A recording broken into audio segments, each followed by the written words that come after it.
دیکھیں نبی پاک سے تو کفار نے معجزات طلب کیے تھے اور پیارے آقا نے معجزے دکھائے، چاند کے 2 ٹکڑے کر دیے ہیں۔ کسی نے کہا کلمہ پڑھیں تو پیارے آقا کی مٹھی میں کنکر نے کلمہ پڑھنا شروع کیا، مطلب بہت سارے معجزات۔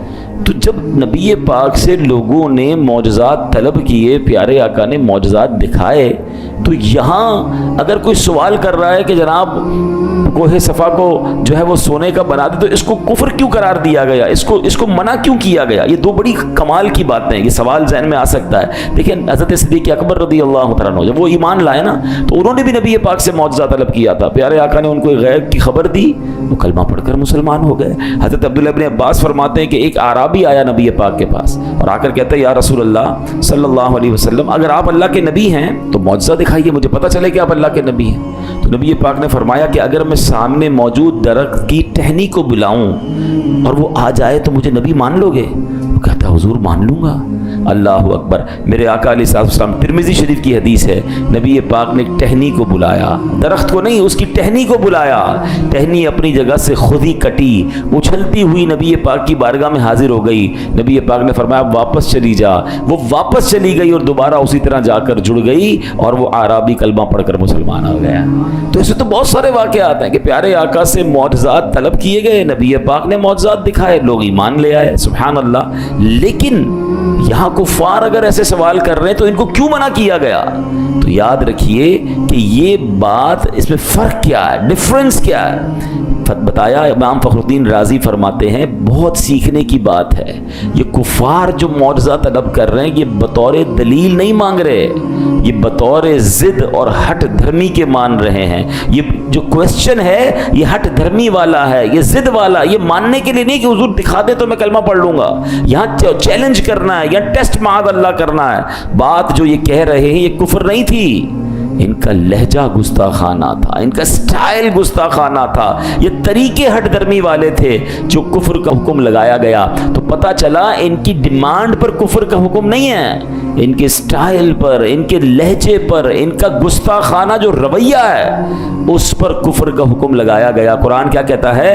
وَمَن يَتَبَدَّلِ الْكُفْرَ بِالْإِيمَانِ فَقَدْ ضَلَّ سَوَاءَ السَّبِيلِ، اور جو ایمان کے بدلے کفر اختیار کرے وہ سیدھے راستے سے بھٹک گیا۔ گویا فرمایا کیا جا رہا ہے، جو تو ماننے کی نیت سے آئے گا تو میرے آقا چاند کو 2 ٹکڑے کر کے بھی دکھا دیں گے، اگر گستاخانہ لہجے اپناؤ گے تو رسول ذیشان علیہ الصلوۃ والسلام کے حضور ضد و ہٹ دھرمی کرو گے تو یہ لہجے قبول نہیں ہوں گے، یہ کفریہ انداز ہے، یہ کفر کا طریقہ ہے۔ سیدھی راہ سے بھٹکے ہوئے لوگ ایسا کرتے ہیں۔ تو پتہ چلا کہ بعض اوقات لفظ ٹھیک ہوں، سچے ہوں، مگر لہجہ گستاخانہ ہو جائے اس سے بھی گستاخی ہو جایا کرتی ہے۔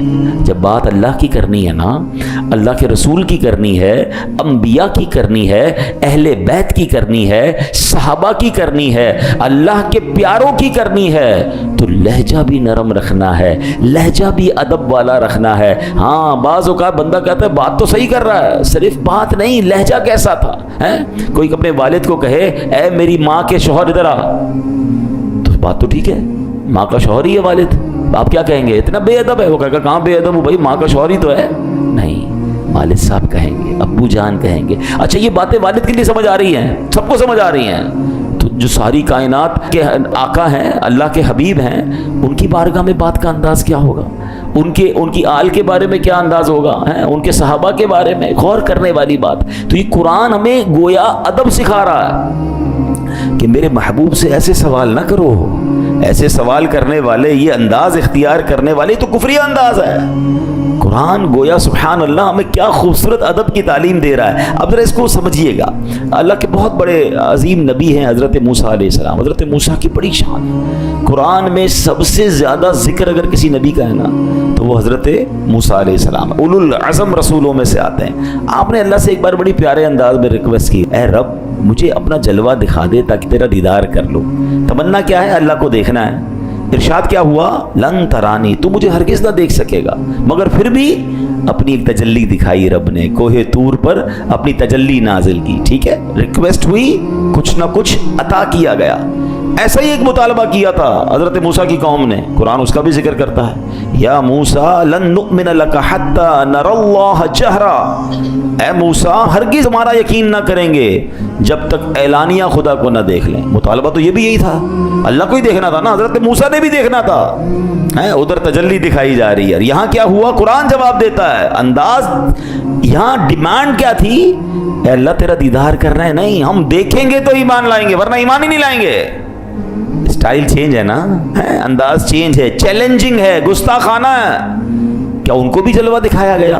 کہ انہیں بھی تجلی دکھائی گئی؟ قرآن کہتا ہے ان کا کیا حال ہوا؟ فَأَخَذَتْكُمُ الصَّاعِقَةُ وَأَنْتُمْ تَنظُرُونَ، تو تمہارے دیکھتے ہی دیکھتے تمہیں کڑک نے پکڑ لیا، یعنی ان پر عذاب نازل کیا، ان پر ایسا عذاب نازل کیا کہ ان کو تباہ کر دیا گیا۔ مطالبہ دیدار کا تھا مگر عذاب آیا۔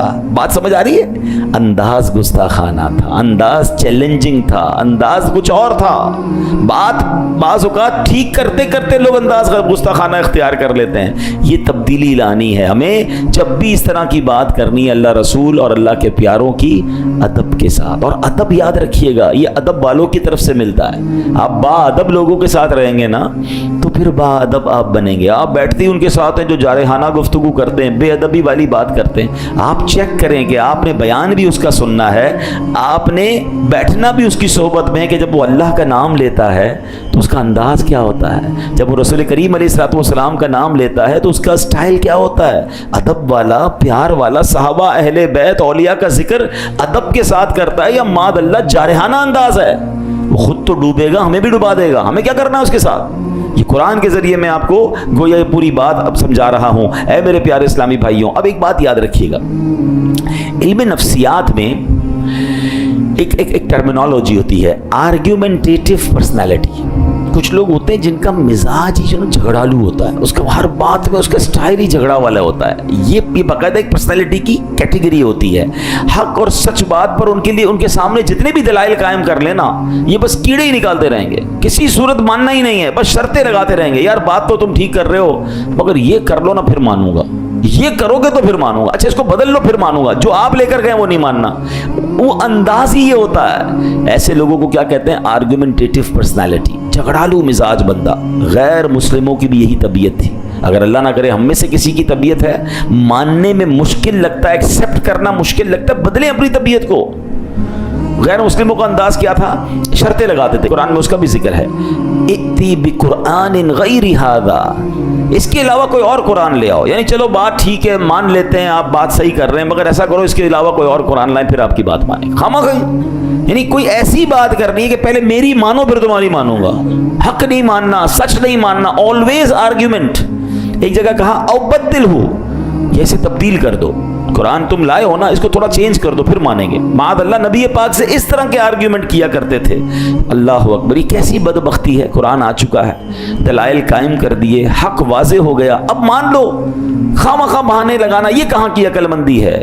اے میرے پیارے اسلامی بھائیوں، الٹے پلٹے مطالبے کرتے رہتے۔ اللہ پاک نے فرمایا ام تريدون ان تسألوا رسولکم کما سئل موسیٰ من قبل، کیا تم یہ چاہتے ہو کہ تم اپنے رسول سے ویسے ہی سوال کرو جیسے پہلے موسیٰ سے کیے گئے؟ تو بار بار یہ اس آیت میں سمجھ کیا آ رہا ہے کہ جیسے نبی پاک فرما رہے مان لو، لبیک کہو، ایکسیپٹ کرو، فالو کرو، یہ میرے حبیب سے کوسچنز مت کرو جیسے حضرت موسیٰ سے کیے تھے۔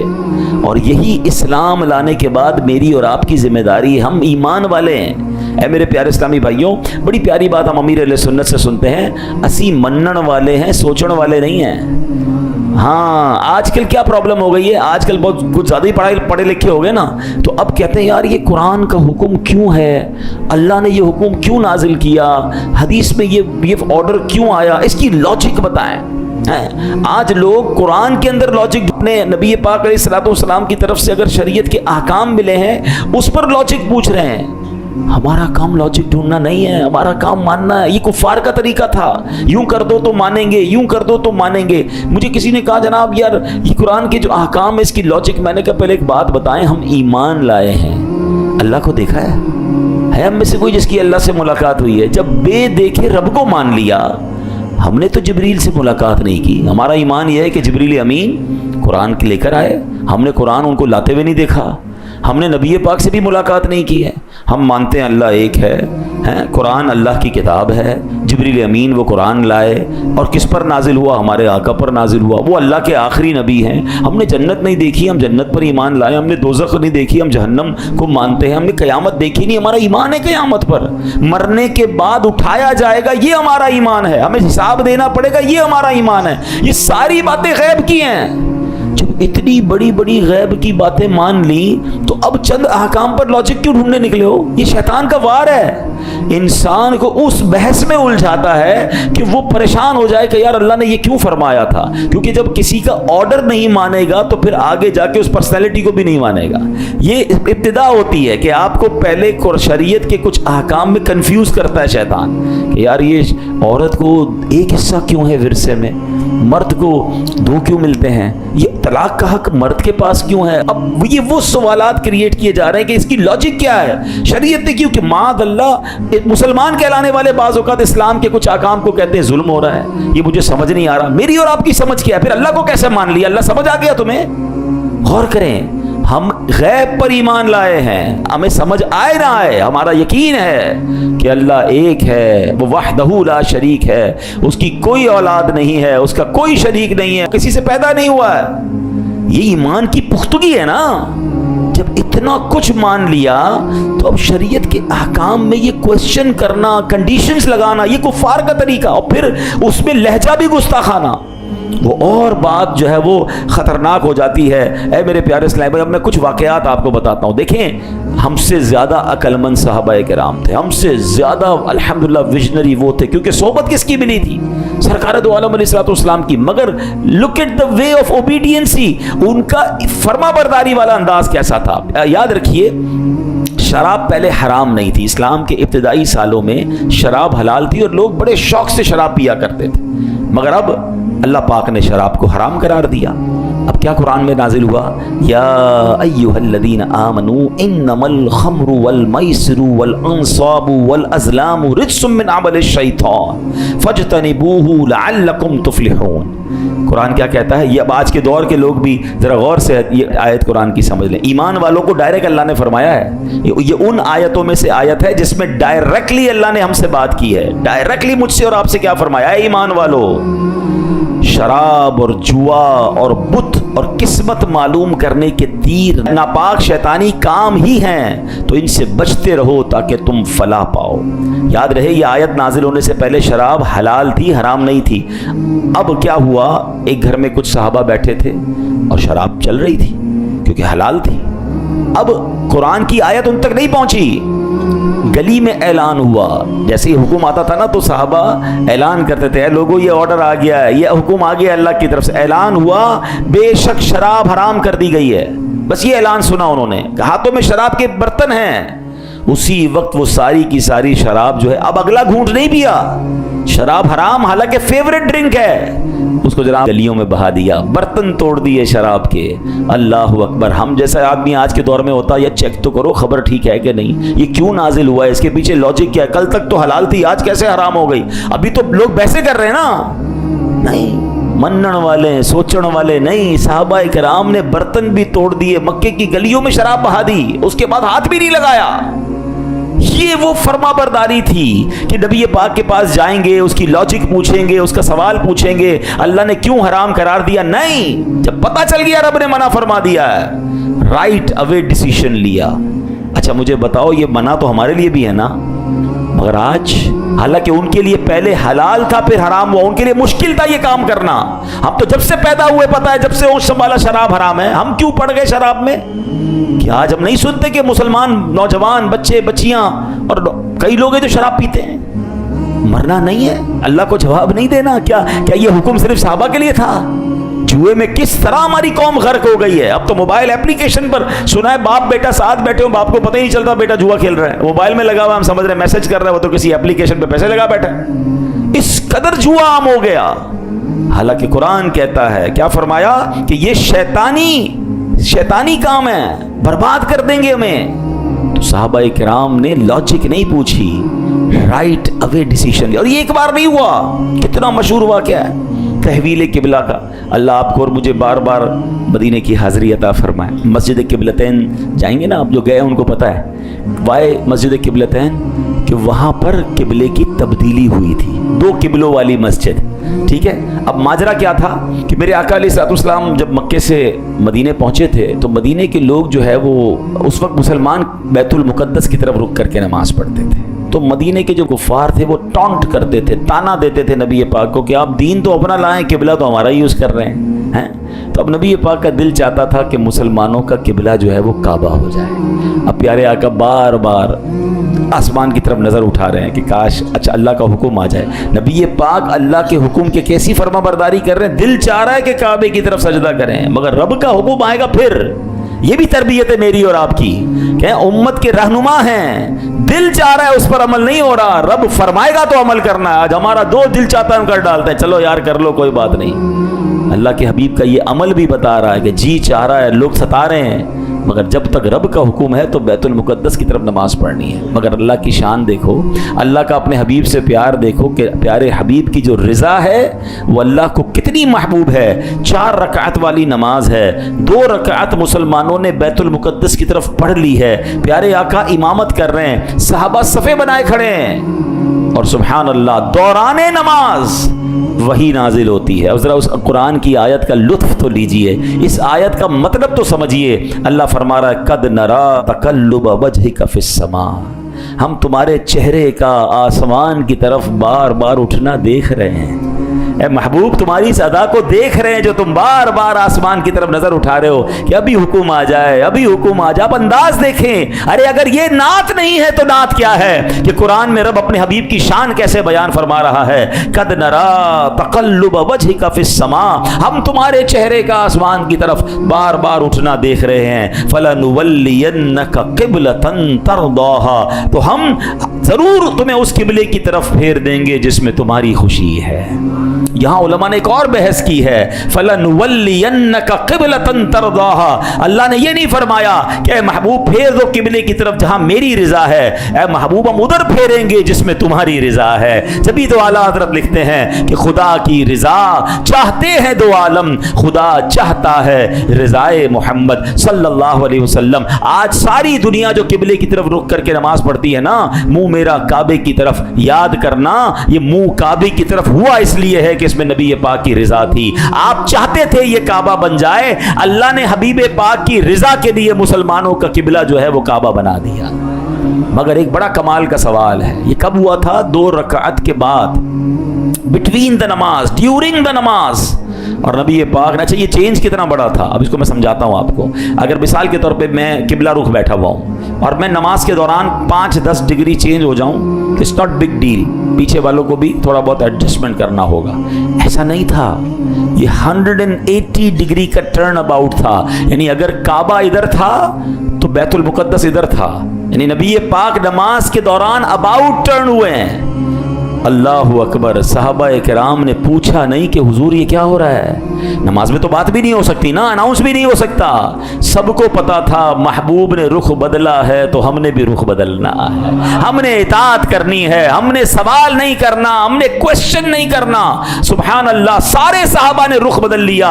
نبی پاک نے آگے آ کر پھر 2 رکعت امامت جو ہے وہ کعبے کی طرف کی. مسجد قبلتین آج بھی وہ کہانی سنا رہی ہے. جائیے مدینہ منورہ میں، ایک محراب ادھر ہے، دوسری محراب اس کے بالکل اپوزٹ ہے، اور بتایا جاتا ہے کہ ادھر نماز ہو رہی تھی اور دوران نماز یہ اباؤٹ ٹرن ہوا. اب بڑا لاجیکلی کوسچن ہے، مجھے آج مسجد میں عصر کی نماز کا وقت بدلنا ہو، اعلان کرنا پڑتا ہے کہ جناب اب عصر کی نماز 15 منٹ کے بعد ہوگی، بغیر اناؤنسمنٹ کیے کوئی جماعت کا وقت بدل دے، نمازی ناراض ہو جاتے ہیں کہ جناب یہ کیا بات ہوئی، آپ کو پہلے بتانا چاہیے تھا، ہماری جماعت چلی گئی ہے. ایک جماعت کا وقت بدلنے کے لیے آپ کو اعلان کرنا پڑتا ہے. سوال لاجیکلی یہ ہے قبلے کا رخ بدلنا تھا. ارے بھائی ظہر سے پہلے اعلان ہو جاتا، ظہر کے بعد اعلان ہو جاتا، عصر کی نماز میں قبلہ چینج ہوتا. یہ دوران نماز قبلہ کیوں چینج ہوا؟ کوئی اعلان نہیں، کوئی اناؤنسمنٹ نہیں، صرف نبی پاک کو معلوم ہے کہ قبلہ بدلا ہے. صحابہ پر تو وہی نہیں آئی تھی، اللہ کے حبیب نے رخ بدلا ہے. یہ رہتی دنیا کو میسج دینا تھا کہ میرے نبی کے صحابہ فرما برداری کیسے کرتے ہیں،